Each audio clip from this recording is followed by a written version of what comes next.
David Goggins, welcome. My man, good to see you again, man. Great to see you. It was late 2016, early 2017, I believe, when you were in my lab at Stanford. Yes, sir. We did a little work later that day down in San Jose, and gosh, see you everywhere, but it's not enough. So great to have you here. Thanks for having me on, brother. Yeah. You embody discipline and doing hard things. Right. I think you just start right off with Let's just go there. The bold truth. But right before we went hot mics, right, we were talking about learning. Right. Right now, you're spending some time learning and doing things that I think most people probably don't typically associate David Goggins with. Right. Why don't you tell us about that? Well, most people just look at me as the guy that runs and yells as he's running. And that's, while I do that, to motivate people, but people don't understand that my day is broken up into segments. I work out, I eat, I sleep, but I spend most of my time studying. So like, I'm in the medical world. I'm a paramedic in Canada, but I spend a lot of my time trying to nuke every single thing about it, because I'm not trying to just be a paramedic, learn about veins and arteries and how the heart pumps and stuff like that. I'm trying to learn to the point where I can save someone's life. And even though paramedics are doing that all over the world, I'm trying to be that paramedic that can really dissect exactly what's going on and figure out, what medication goes where. Just trying to learn, the algorithm of what's going on, man. So I spend a lot of time with it. I love the word algorithm, because when I teach biology or try and learn anything that's related to biology, and especially the human body, right, I need to know the nouns. Yep. But it's the verbs that matter, and that's really what you're talking about. Like just saying that sits there, that brain part there, doesn't tell you how it all works together. No. So what does your process for studying look like? Like if we dropped a camera in the room, but a microphone into your inner dialogue. Right. Gosh, wouldn't we all love that? But if we dropped a microphone into your inner dialogue, are you waking up looking at the books and going, yeah, fresh day, let's learn? Or is some of the same resistance that you've talked about coming up around physical work, is that coming up from time to time? You know what? I was nervous at first. I'm gonna keep I'm gonna keep it real. I'm gonna keep it real. So I'm not a real smart guy. And what I mean by that is I was born with ADD, ADHD. My brain cannot retain information. I'm not some genetic freak when it comes to running, when it comes to lifting weights. I am absolutely the bottom of the barrel. And people will never believe me. And they can just, whatever, believe what you want to believe.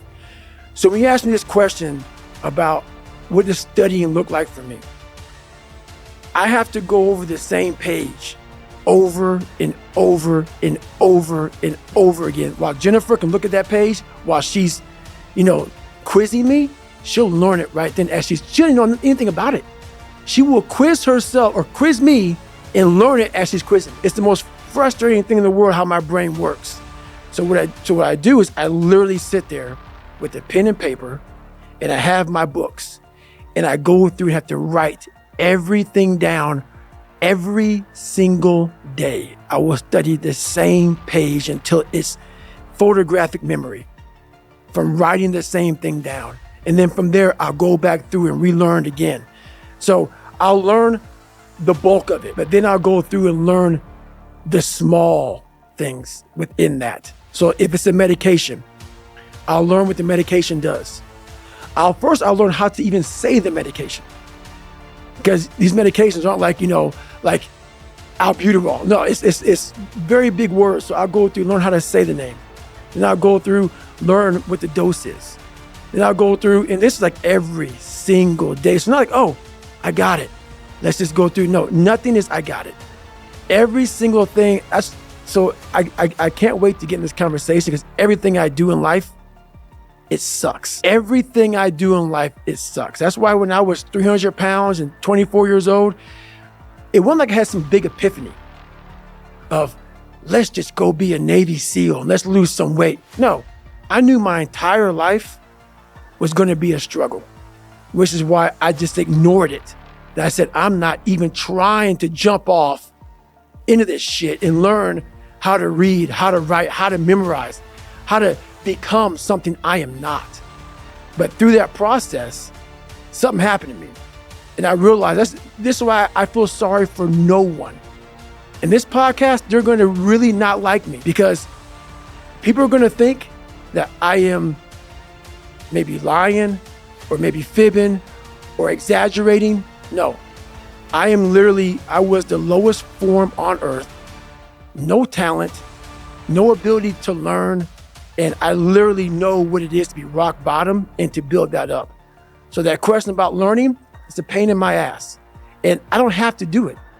So think about it, I'm 49 years old and I'm a multi-millionaire. I don't have to do anything.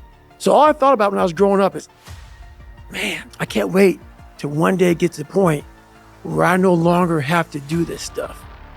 But what happens, as I got older, it became a way of living.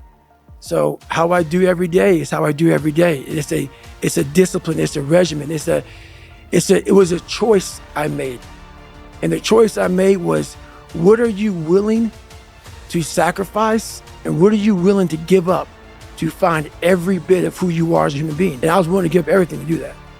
So studying is no joke. I love that you're studying. I recall a few years ago, I heard some interview or podcast with you, and you just threw out like, I don't know what I'll do next. Maybe I'll be a scientist. And I went, yeah. I was like, because I know you a bit, right, and I see your work out there, but we'd met before, that if you decided that, you were going to do it. Right. And learning medicine, which is what you're doing, right, learning human physiology is so detailed. Very. And people out there have to understand, when you look at a textbook and you see the veins and the capillaries different colors, when the body's open, they're not different colors, right? You know, right, they're not. Right. So, I mean, some things have different color contrast, but it's not like it's all labeled when you pop it open. Exactly. And so the process of writing things down by hand is important for you. So you go back and read those notes. Do you think about that stuff on your runs too? Or are you segmenting your day? Like when you're done studying, are you heading out for a run and thinking about other things, or are you still rehearsing the material in your head? So when I write it down and I'm actually looking down at this table right now because I'm back to writing. So I'm actually there right now as I'm speaking to you.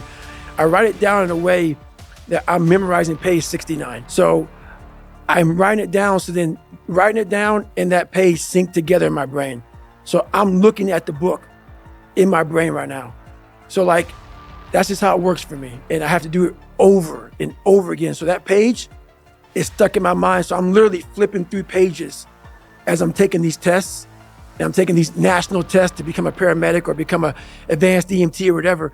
I'm literally, as I'm taking that test, I'm going through and I'm flipping pages in my head of where that page was.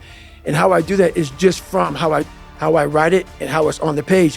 When I run, I can't recall any of it. I cannot bring any of that because I'm running. How my mind is wired now is that everything I do is what I do. Because the focus it takes for me to, like right now, I'm running. I'm not like a great runner. I'm not like injury free. So like my first 20 minutes of the run, I'm limping. I'm literally limping because I've had several knee surgeries and my body was twisted. And so now it's untwisting. So people look at me, oh, it looks like he's limping when he runs. I am limping when I run. My body's jacked up, so I'm focusing on how to get the best out of a broken body. So everything I do is a total focus on what I'm doing at that point in my life. So it seems like you've really trained away or somehow gotten away from the ADD that you mentioned.